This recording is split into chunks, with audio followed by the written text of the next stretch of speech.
De comprendre rapidement, les DSCF, donc c'est une association nationale qui existe depuis des dizaines d'années. 83 ans au national. Joyeux anniversaire. Merci beaucoup, oui, c'est une belle... Je crois qu'on peut parler d'une institution. Aujourd'hui, c'est 2500 adhérents, c'est 80 associations locales. Dans la région, nous sommes extrêmement bien représentés avec des associations sur Alès, sur Nîmes, Montpellier, Narbonne, Perpignan. Et c'est un ensemble d'opérations menées tout au long de l'année, soit vers les entrepreneurs, soit en direction des jeunes du monde de l'éducation. Parce que nous sommes très introduits dans le monde de l'éducation. Le projet global, c'est de promouvoir ces métiers du commerce, ces métiers du L'objectif est général ou premier, en effet, la valorisation de la fonction commerciale.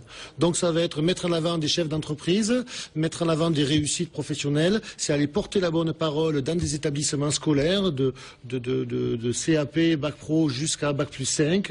C'est aussi, par exemple, au travers de la rédaction d'un certain nombre d'articles, c'est porter la bonne parole ou aller défendre les intérêts de la profession lorsque cela est nécessaire, et ça a été le cas il y a quelque temps pour tout ce qui concerne les indemnités kilométriques. Par Notre exemple, président est allé au ministère défendre. Les ministères.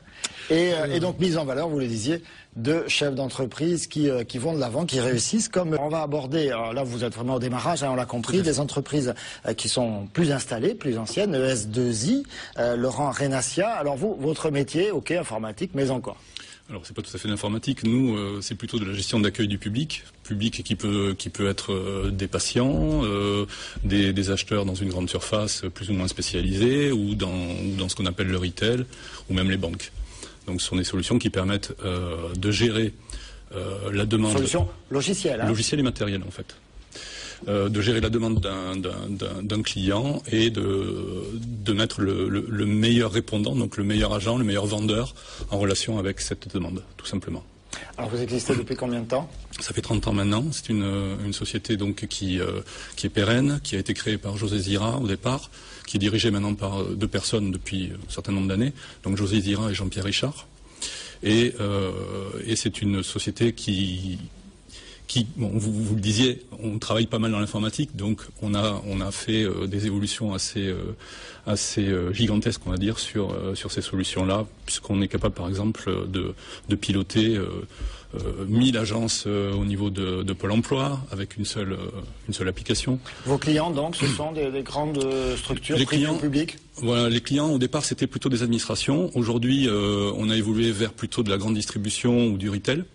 Donc les administrations, admettons les caisses d'assurance maladie, la CAF aussi, les mairies, donc les collectivités, les préfectures. Tout ce qui accueille de façon régulière et importante du Vous êtes public. combien de personnes? On est une centaine de personnes aujourd'hui. Centaines de personnes, implantation Montpellier-Rennes. Implantation Montpellier-Rennes. On a quand même un bureau avec 7 personnes sur Créteil. Puis 2 autres voilà, sur la région parisienne, et puis 2 autres bureaux ES2I et Ouest. Et puis donc sélection, Guillaume, comment vous avez travaillé pour les choisir? Alors il y a appel à candidature, donc sur chaque catégorie, donc les 5 catégories, pardon.